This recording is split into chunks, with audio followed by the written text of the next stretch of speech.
तो एक बात तो ये हुई कि ये ऑर्गेनाइजेशन और तंजीम जो है वो आइडियोलॉजी की तंजीम, किसी को आइडियोलॉजी से इत्तेफाक ना हो उसे इस तंजीम में नहीं रहना चाहिए। मुफ्ती साहब कह रहे थे बुज़ुर्गों की बात माननी चाहिए, बुज़ुर्गों की बात बिल्कुल नहीं माननी चाहिए।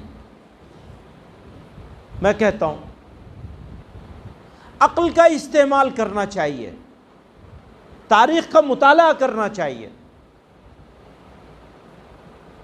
स्पेन की तारीख़ का आप मुताला कीजिए, जमीयत उलमा के अकाबिर की सवाने हयात को पढ़िए,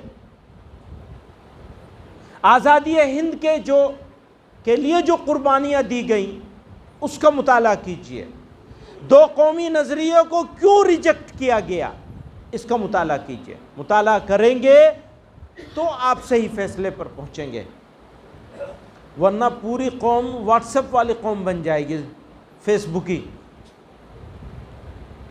कहता हूँ मैं।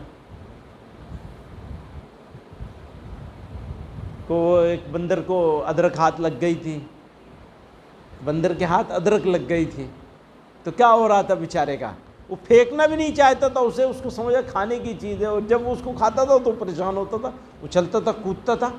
वही उछल कूद में पूरी कौम मुब्तला है। अरे भाई आप फेसबुक का मुताला ज़रूर कीजिए, लेकिन उससे पहले आप अपनी तारीख़ तो पढ़ लीजिए, पिछले 100 साल की तारीख़ का मुताला कर लीजिए। मौलाना रशीद अहमद गंगोई और उससे ज़रा पहले हाजी इमदादुल्ला साहब मुहाजिर मक्की, हज़रत हाफिज़ ज़ामीन शहीद रहमतुल्लाह अलैह, इन हजरात से बस शुरू कर दीजिए। और अगर शाह वलीउल्लाह साहब रहमतुल्लाह अलैह से शुरू कर लें तो और आसान हो जाएगा, आपको पढ़ तो लीजिए। वो ज़रा मुश्किल होगा, इसलिए मैं कहता हूँ नीचे से शुरू करें आप, पहले पिछले 100 साल की तारीख़ पढ़ लीजिए, हुज्जतुल्लाहिल बालिग़ा बाद में देखिएगा। हालांकि उलमा के लिए ज़रूरी है उसको भी पढ़ना। हज़रत नानोतवी रहमतुल्लाह अलैह ने क्या सोचा था,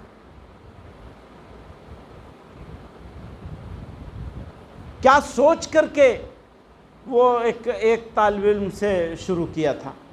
मकतब ही था वो, समझिए एक वक्त में जब इब्तदा की गई तो मकतब ही की सी सूरत थी, एक उस्ताद एक शागिर्द।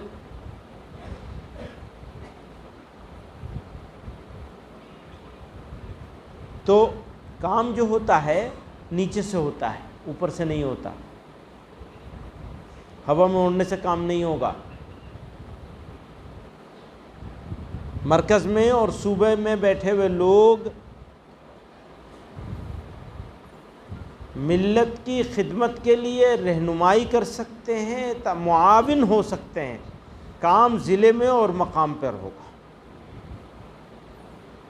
अगर ज़िला मजबूत होगा, मुतहर्रिक होगा, फ़आल होगा, फ़िक्रमंद होगा, कुर्बानी देने वाला होगा, काम की लगन के साथ अपने काम में लगे रहने वाला होगा, तो आप याद रखिए मिल्लत कभी जलील नहीं हो सकेगी। इंशाअल्लाह कोई जलील नहीं कर सकेगा। दरअसल ताकत आप हैं, मकामी यूनिटें हैं। सियासत का एक उसूल है, जिसको जगह मिल जाती है वो अपने से नीचे वाले के लिए सीढ़ी को गिरा देता है।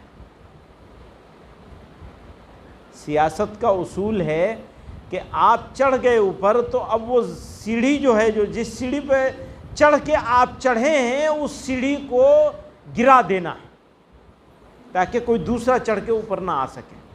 यह है सियासत का उसूल। और मज़हब का उसूल यह है, दीन का उसूल यह है कि जब तक आप दूसरों को अपने से आगे भेजने की कोशिश नहीं करेंगे तब तक आप कामयाब नहीं। हाथ बढ़ा करके नीचे से ऊपर उठा लेना है, कंधा दे के ऊपर चढ़ा देना है, तुम आगे जाओ। सलाहियतों को ढूंढिए। आपके साथियों में जिस आदमी के अंदर सलाहियत महसूस हो उसको आप आगे बढ़ा दीजिए, परवरदिगार आलम आपको आगे बढ़ा देंगे। ये ख्याल दिल से निकाल दीजिए कि आप रहेंगे। आप कभी नहीं रह सकते। जमात बन नहीं सकती अगर आपने दूसरों को स्पेस नहीं दिया, मौका नहीं दिया, जगह नहीं दी। नागवारियों के बावजूद, पसंदीदगियों के बावजूद, नामुनासिब हालात के बावजूद। मैं कहीं पढ़ रहा था, कहा तंजीमों का ज़वाल कब आता है। किसी ने सवाल किया तंजीमों का ज़वाल कब आता है, तो कहा जब तंजीम के अराकीन में दूसरों को तंजीम में शामिल करने का जुनून ख़त्म हो जाता है।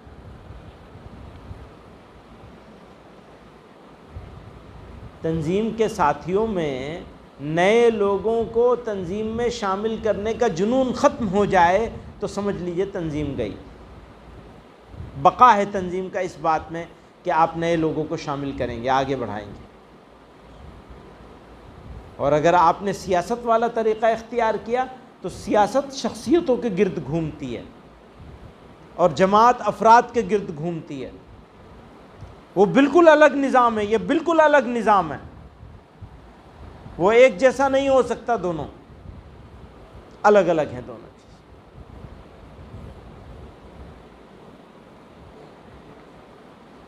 तो एक बात तो ये हुई कि ये ऑर्गेनाइजेशन और तंजीम जो है वो आइडियोलॉजी की तंजीम, किसी को आइडियोलॉजी से इत्तफाक ना हो उसे इस तंजीम में नहीं रहना चाहिए।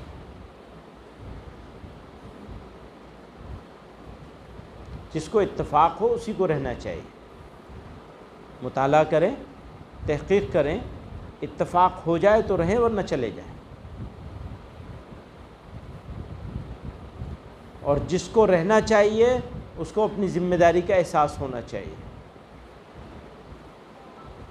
और ज़िम्मेदारी है मुसलमानों को इर्तिदाद से बचाना, फ़िक्री गुमराही से बचाना। फिर इसके बाद और बहुत सारे काम हैं, वो सब दूसरे दर्जे के हैं। पहली और बुनियादी जिम्मेदारी नस्लों के ईमान की हिफाजत है। पहली बुनियादी, अगर उसको पूरा करने में हम नाकाम रह जाएंगे तो हम दुनिया में कुछ भी जमीयत की बड़ी से बड़ी चीज़ खड़ी कर लें, हम फेल हो जाएंगे। हमारी कामयाबी इसी में है कि हम आगे बढ़ें और अपने नस्लों के ईमान की हिफाजत का इंतज़ाम करें, पूरी ताकत लगा दें इसको। अब उसके मुख्तलिफ़ तरीक़े हैं। माशरती इस्लाह, समाजी सुधार की बात जो होती है उसका भी कुछ ना कुछ कनेक्शन इस बात से है। तो जितने प्रोग्राम बनाए गए हैं वो सब एक दूसरे से इंटरकनेक्टेड हैं, जुड़े हुए हैं, मरबूत हैं बाहम। कोई किसी लेवल पे काम करने का है, कोई किसी लेवल पे काम करने का है। अगर स्कूल बनाने की बात कर रहे हैं, स्कूल चलाने की बात कर रहे हैं, स्कूल वालों के साथ जोड़ पैदा करने की बात कर रहे हैं, तो वो भी इसलिए कर रहे हैं ताकि अकायद के हद तक कम से कम मामला ठीक कर लिया जाए। इसको भी याद रखिएगा, अक़ीदा और अमल दोनों में फ़र्क है। किसी का अमल बज़ाहिर अच्छा हो सकता है, अक़ीदा ख़राब हो सकता है। लेकिन अक़ीदा अगर ठीक हो तो अमल की कमज़ोरी बिल्कुल अलग चीज़। अमल में तो जिन लोगों का अक़ीदा भी ठीक होता है, जो ज़िम्मेदार होते हैं, जो काम कर रहे होते हैं, उनमें भी बहुत सारी अमली कमज़ोरियाँ होती हैं, वो नज़रअंदाज की जानी चाहिए। साथियों की भी, बड़ों की भी, छोटों की भी, भाइयों की भी, रिश्तेदारों की भी, सब की अमली कमज़ोरियाँ जो हैं उनको नज़रअंदाज किया जाना चाहिए। वो अल्लाह ताला तौफीक देंगे, ठीक हो जाएगा। पर अक़ीदे पे कोई कंप्रोमाइज़ नहीं किया जा सकता, क्योंकि अक़ीदा बिगड़ गया तो फिर क्या रह गया।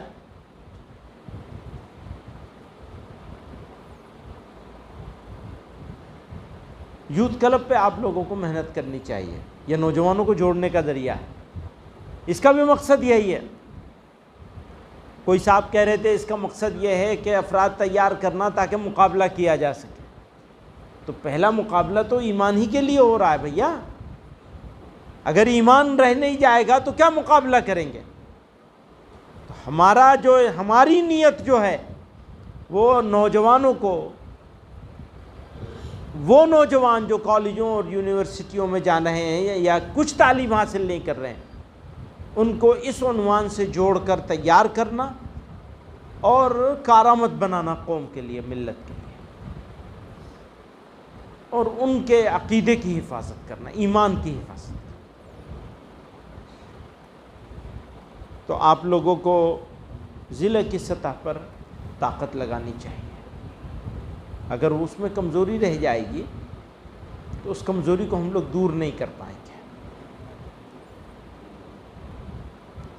ओपन स्कूल के बारे में तो बात आई चुकी है। हमारे पास